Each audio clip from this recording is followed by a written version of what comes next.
Assalamu alaikum wa rahmatullahi wa barakatuhu.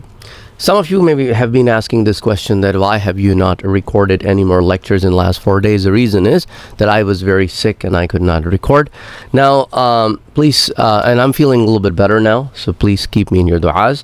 Now let's get to the question. We talked about the story of Isra, and some of the questions came in that.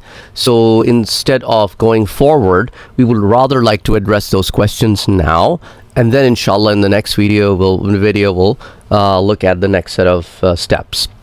Anyway, so the first question is, okay, you said that Prophet Muhammad sallallahu alaihi wasallam had sort of kind of an open heart surgery where Jibreel alayhi salam opened him up from this particular point all the way down till past the belly button, and took his heart out and washed it with the Zamzam water and filled it with iman and filled it with hikmah. When it is the Prophet Muhammad sallallahu alaihi wasallam, his heart is already filled with iman and already filled with hikmah. So what exactly are you talking about? Because through him everybody is getting the guidance. So look at it like this. We're not talking about, again, you have to understand, I said from the world of mithal, iman took a form, faith took a form of an object. And his heart was filled with this faith, not just because it didn't had it before, it was because it was increased to a level so that he can now, whatever he will observe in the next set of journey, which will be going through multi-dimensional world, it will be seeing through things in alamul mithal, it will be seeing through things in alamul barzakh, it will be ascending up to the heavens, going through all 7 heavens, witnessing Sidratul Muntaha, going past Sidratul Muntaha, which nobody has ever went past that point, and going through the hijabat, going through the veils of Noor, going through all of that spiritual journey, and to a point where no creation has ever gone. It needs a special set of properties, and Prophet Muhammad sallallahu alaihi wasallam was prepared for that, so that he can go through this particular journey. And traveling on Buraq itself was no ordinary experience. So it's not like, astaghfirullah al-azim, that his heart didn't have iman, astaghfirullah al-azim, or didn't have it enough. It was, he was prepared for this next set of journey, which required something very special. And the reflection of that is in Surah An-Najm, where Allah subhanahu wa ta'ala says that when Prophet sallallahu alaihi wasallam was in the presence of Allah subhanahu wa ta'ala, ma zagha al-basar. So this ma zagha al-basar is because of that preparation that was done earlier on, that he did not deviate from anything despite so much was happening around him, especially Sidratul Muntaha. As I told you, Sidratul Muntaha is a very different dimensional aspect. If you have sit through me with the series of 4th through 12th dimension, you would have seen that Sidratul Muntaha is no ordinary experience. It's a very different kind of an experience. So Prophet Muhammad sallallahu alaihi wasallam was prepared to sit through all these multi-dimensional travels that I have briefly talked about in the previous lecture, and I've talked about in detail in the past. So that's why a lot of people were picking things out of, that where is the reference of this sentence and where is the reference of that sentence, because they have recently joined the channel. They have not been with us through the journey. So we have talked about a lot of these things in our multi-dimensional series. We have talked about a lot of these things in our portal series. So there is no point of stating the whole detail over and over again. So now it's a time where we have brought you to a level where you can understand things. So it is now time to move up. So it's pretty much like the first year, people are told things step by step. Second year, we assume that you have already known these steps, so we will rather go through quickly with some of the pre-known steps to the new set of knowledge. The second set of question that came in, that, okay, you said that Salah was given as a gift on Miraj, but at the same time, you're covering the story of Isra. And you have said that you have not yet reached the Bayt al-Maqdis, where Prophet sallallahu alaihi wasallam led prophets, all the prophets in prayer. But how is it that the Jibreel alayhi salam is telling Prophet sallallahu alaihi wasallam at different places, Ya Rasulullah, I would like you to pray 2 rak'ahs? When Salah is given in Miraj, which will now be coming forward. Well, Salah, you have to understand, 5 Salahs were made mandatory in Miraj, which is yet to happen. But that doesn't mean Prophet sallallahu alaihi wasallam was not told how to pray. These are two different things. Making 5 prayers mandatory is one set of information, and learning to pray is another set of information. Now, that's what we will be getting to today to answer that question. That to pray the way we pray, or to perform the wudu the way we perform wudu, is something that happened on the first meeting between Jibreel alayhi salam and Prophet Muhammad sallallahu alayhi wasallam. If you open the book of Seerah, like Ibn Ishaq reports it, Musir, Allama Halabi reports it, several different books of Seerah talks about it, that Prophet Muhammad sallallahu alayhi wasallam, when he met Jibreel alayhi salam in the cave of Hira, were the first 5 ayahs of the Quran, Iqra bismi rabbika alladhi khalaq, onwards, the first 5 ayahs of Surah Al-Alaq were revealed to Prophet sallallahu alayhi wasallam. At the same time, Jibreel alayhi salam said to Prophet Muhammad sallallahu alayhi wasallam, Ya Rasulullah, please come down. So the Prophet ﷺ descended down from where he was in the cave to a lower levels, and then Jibreel alayhi salam brought a special carpet on which Prophet ﷺ sat, and Jibreel alayhi salam struck his foot on the ground, and a stream of water started, and Jibreel alayhi salam made wudu and showed all the steps of wudu to Prophet Muhammad sallallahu alaihi wasallam, the way you and I do wudu today, the way Prophet sallallahu alaihi wasallam taught us wudu. And then after he was done showing him how to make wudu, he then showed him how to make salah, how to pray. And in that, of course, at this time, Surah Al-Fatiha has not yet been revealed. The other ayahs of the Quran might not have been revealed. So yes, in Qiyam, the Prophet sallallahu alaihi wasallam must be reciting some kind of hamd of Allah subhanahu wa ta'ala, some kind of tasbih of Allah subhanahu wa ta'ala, as enough of the Quran was not revealed. Some of the crucial things that you and I recite in the salah now, like Surah Al-Fatiha, was not yet revealed. But the steps of the salah were there. Takbir was there, Qiyam was there, Ruku' was there, Sujood was there, Jalsa was there, Tashahud was there, to some level, not in the form that it is today, and Salam was there. So the steps were there.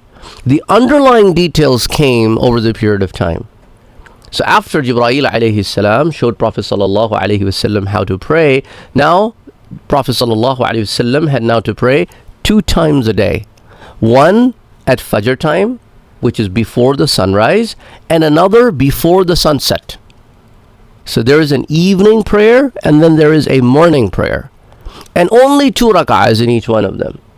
So when Prophet sallallahu alaihi wasallam came home, and then zammiluni ya Khadija, put something on me, and when that phase was over, Prophet sallallahu alaihi wasallam, when he explained what happened to him, he said to Khadija radiallahu anha that this angel who came, this individual that came by the name of Jibreel, he taught me how to pray to Allah subhanahu wa ta'ala. So he showed Khadija radiallahu anha how to make wudu. And at this time, Khadija radiallahu anha has already accepted Islam. She was the first one to accept Islam. Very moment when she heard about this, she accepted Islam.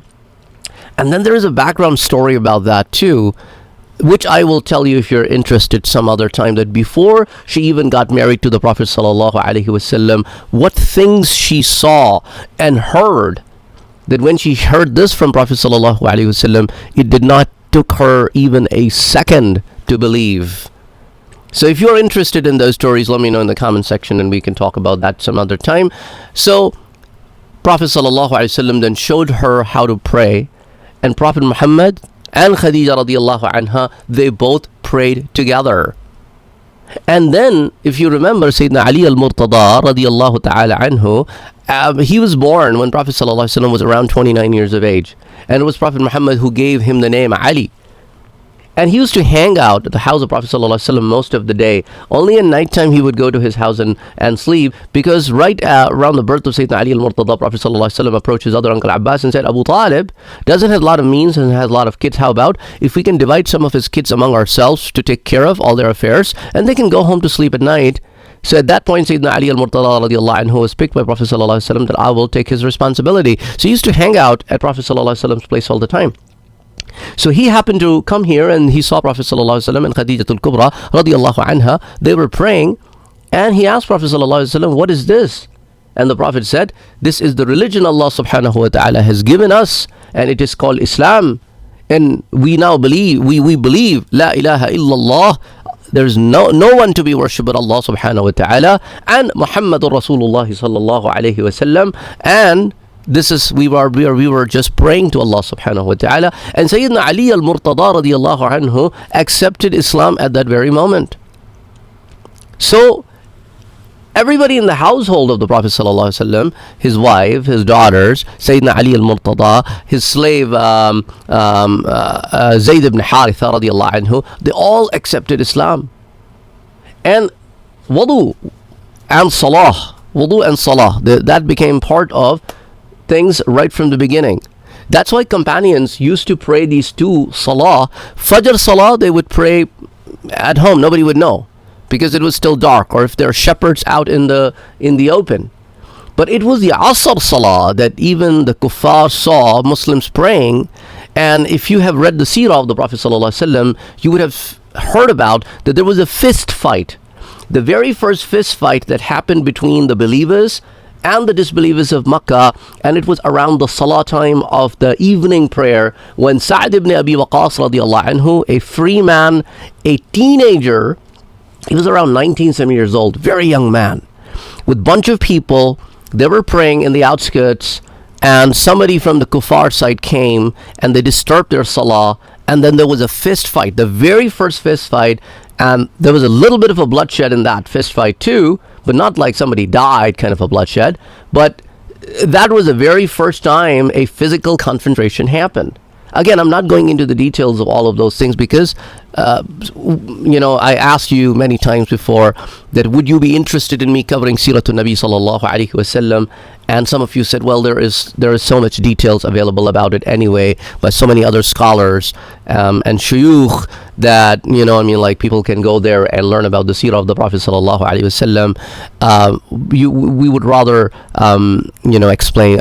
We'll rather you explain other things to us. We can go and learn Seerah from those. So that's why I did not go into the Seerah. But in the Urdu language, I did a very extensive Seerah of around 450 some episodes. But anyway, so Prophet sallallahu alaihi wasallam used to pray twice a day. And then Ya ayyuhal muzammil qum al-layl, that when that particular ayah was revealed, that was a little bit later on, not right away in the beginning, that's when the Prophet sallallahu alaihi wasallam also started praying tahajjud prayer, the nightly prayer that was made mandatory only for the Prophet sallallahu alaihi wasallam, and all life long it was mandatory for him. He used to pray tahajjud prayer all life long. So Muslims prayed twice a day, 2 rak'ah each time, one before the sunrise, one before the sunset. So this is how things were going, and this is how they continued to go till Miraj happened. And then the 5 daily prayers were made mandatory, and the rak'ahs were also made different, as initially each one of them were only 2 rak'ahs.